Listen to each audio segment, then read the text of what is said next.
What's up and welcome into the 4 most common mistakes in the Italian game. You're probably facing them in every other game that you play. I'm Grandmaster Igor Smirnov, and today I'll show you how to crush all of your opponents making these mistakes. And of course, we'll also make sure that you don't go wrong. Now, this is the most played opening on amateur level. Usually your opponent will either develop their knight or a bishop, which doesn't really matter, it leads to same position. So let's say that it developed the knight and you play some moves. Again, specific move order does not really matter. Now, in such positions, at some point, it's very common for both sides to play this move pawn h3, preventing your opponent from developing the bishop and beating your knight. Your opponents will usually do the same, and then, here's a very tricky point. In these positions, castling is actually a losing error, believe it or not. Let me make just some awaiting move for white, and black castles right into your pawn store. That is the mistake number 1. Your opponent does not realize it yet, but basically they're already cooked, because as you play pawn g4, you then push this pawn forward, break open the g-file, put the rook behind this open file, and you just develop this crushing attack. Usually, your opponent is done within the next 5 moves. Just to clarify, of course, Stockfish can probably defend this position as black, but in a game against a real human, basically they're already done. Usually they're gonna play bishop e6, then you keep pushing the pawn forward, pawn g5, this attacks the knight as well as this pawn on f6. Also notice that your bishop, standing right here from its starting position, already influences this position, and it already threatens this pawn on h6. Now, once the pawns are traded, you've got your bishop out, plus you establish this great pin, and you've opened up the g-file, which you wanted for your rook, and again, basically that is the end. They might trade right here on c4, it doesn't really matter. Your plan remains to be the same, it's just a trade of bishop for a bishop, doesn't change your plan. And the beauty of this plan for you is that you just push through with this very obvious plan. I mean, it's obvious if you know it. That's the advantage of being part of the Igor Nation. Your opponents are unaware. But here, your opponent can do whatever, like any move they wish. Like, they'll usually play something like this. Again, it's not gonna matter at all. Your knight on f3 is already defended, so you don't need to do anything. You can just play knight d5, another extremely common idea. You're taking advantage of the pin, and you're putting even more pressure onto this knight. If they trade here on f3, no problem, you're just bringing your queen into the attack, that is only good for you. If they play anything else, any other move, you're going to take right here on f6 with either a knight or a bishop. In this case, taking with the bishop is easier because you also clear the g-file for your rook. And this is the problem for black. They cannot recapture with a queen because it's going to drop it. You have 2 attackers, which forces them to recapture with a pawn, but now their king is absolutely exposed, and therefore you just check it. After the king moves, you then wish to bring your queen right here, so just trade off the knight and bring the queen right here. This is a checkmate. Again, super simple when you know it, but extremely difficult for your opponent to do anything against it. Alright, now we're moving on to the second extremely common situation. As you have pushed your pawn forward to prevent them from developing their bishop right here, they will often settle for developing their bishop to this position, as these two are already controlled by your pawns, therefore bishop e6 is the most natural move for them to play. Now, what would you play here? You're confronted with this choice of what you're going to do about these bishops. So think about this. Now, usually people choose between capturing the bishop, retreating back, or playing knight to d5 just to shut down the diagonal. Now, I'll quickly walk you through these options and then I'll tell you what you should do in reality. So, taking on e6 is actually a big mistake. I've added 2 question marks here, again, just for the practical value of this move. Because you'll see like Caruana and Carson's playing moves like that sometimes, but that's a different story, right? I'm talking about normal, usual games. Now here, as black recapture, and let's say both sides castle, look at what happened. First off, now this square is controlled, therefore your knight can never go there. That's number 1, which is nice for black. Secondly, they've got this semi-open file for their rook, which combined with the pressure from this bishop actually makes it very convenient for them to develop a quick and crushing attack. Let's say white goes something like this, black kicks it off. If you capture, they bring the queen out. If you don't capture, they can also just sidestep with the queen, then bring the knight right here, bring the queen right here. They've got the rook, they've got this bishop, they can jump with the other knight to d4, and you can see where it's going, right? White's in trouble. Instead, white could just retreat their bishop, which is a better option. In this case, if black captures right here on b3, yes, the situation remains to be balanced, and at least you didn't worsen your situation. That is why it is an okay try for white. It might be tempting for white to jump with their knight forward to d5, hoping for black to take with a knight, because that would enable white to take back with a pawn with a double attack to black's knight and bishop. That would indeed be really bad for black. Unfortunately, your opponents are usually not that cooperative. They're going to capture with the bishop. And as a result of this trade, if you look at this position, your pawn on d5 is somewhat weak. It's already attacked. Plus, your bishop on c4 is kind of dull. It looks like a tall pawn, and therefore, overall, it is also not what you want. All right, so what are you going to do about this tension? I encourage you to take advice from Ding Liren and just chill. Do nothing. It is rarely good advice, but in this particular situation, it is absolutely applicable.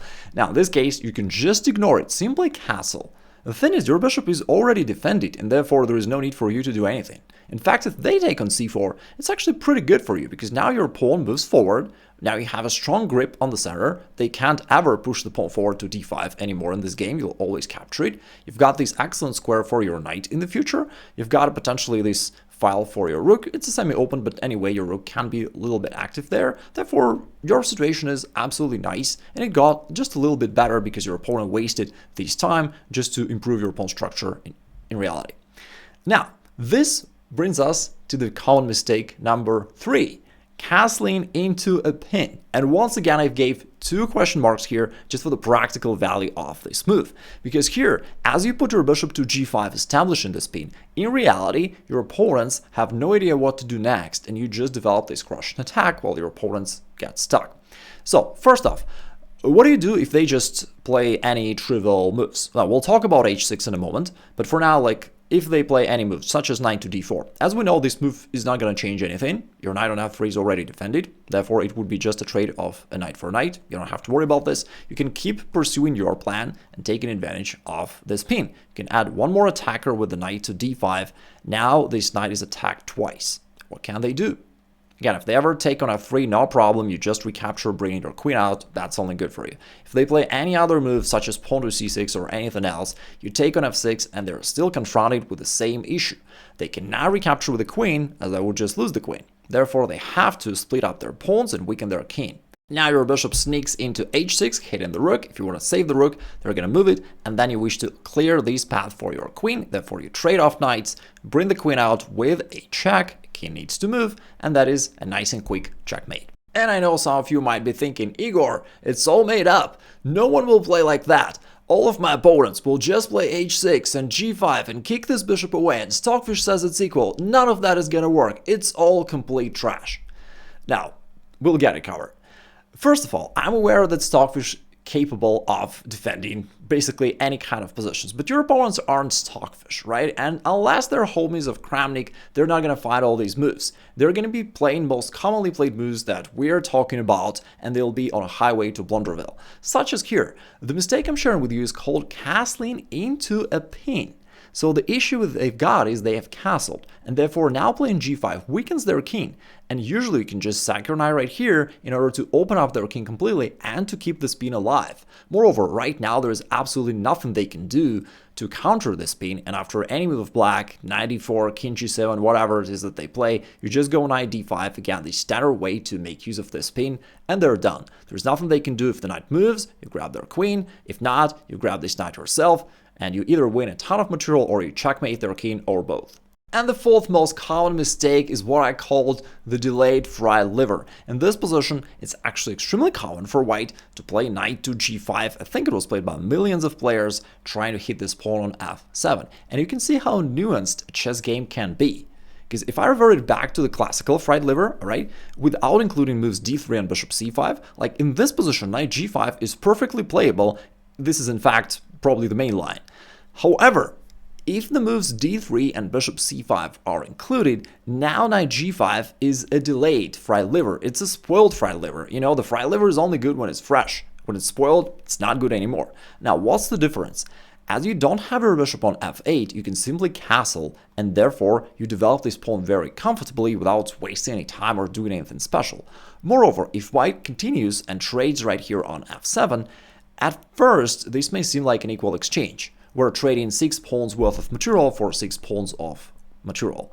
However, in reality, it's totally different, because the issue is, in the early stage of the game, rooks are rather passive and not doing much, and it's hard for white to activate them and use them actively. While, on the other hand, your minor pieces are extremely active. They're going to be jumping forward, attacking your opponent straight away, and he's done. So basically, white is lost here. If you want to be absolutely brutal, there is also a trickier way to punish this move knight to g5. You can play d5 instead, kind of like the Fritz variation against the fried liver attack, the classical two knights game. So here, if white wants to pursue their main idea and hit this pawn on f7, they're going to play pawn d6, opening up the diagonal and renewing the threat. And you kind of walk right into their trap. You capture the pawn, they happily grab this pawn on f7, they think that they're winning the game, but of course, the reality is the opposite of that. You play queen c6, which is a really bright move. From here, you hit this pawn on g2, and this is all over basically for white. They can either try to castle and defend this pawn, or in most cases they're going to bite the bullet and grab this rook in the corner. However, after queen takes g2, now you go into this really monstrous counterattack, and there is nothing they can do. Now the rook is hanging. As the rook moves here, you can also bring the bishop out, hitting the queen. You're ready to play knight to f3 check, and that is just too much for white to handle. If they play f3, you have more attackers than required, so you can check them. After the trade, the bishop now hits the queen, you threaten queen f2 or queen g1, and it's easily winning. How about your opponent being more cautious and decides to castle and to guard this pawn on g2 so that you can't capture it? In this case, you go bishop g4, and it is also very uncomfortable. You've got this bishop putting pressure, you also have this knight putting pressure down here, down here. They can't really push the pawn forward, as we've got this sniper bishop on c5. That is just a mistake. You can actually take here with a discovered attack and check, and you destroy here's position, so it's certainly not the solution. If they wish to keep maintaining the guard of this pawn, they gotta play queen d2. And now you can check them. The king needs to move, and at this point, since I know that you guys love our puzzles of the day, let this be it. You're gonna need to find the winning move for black and write it down in comments below if you can find it. And if you want to know 5 simple rules that allowed my student to become a FIDE master without even spending much time on chess, check out this video right here. If you wish my help in raising your positional understanding, check out the free masterclass by clicking the link right there, and I'll see you soon.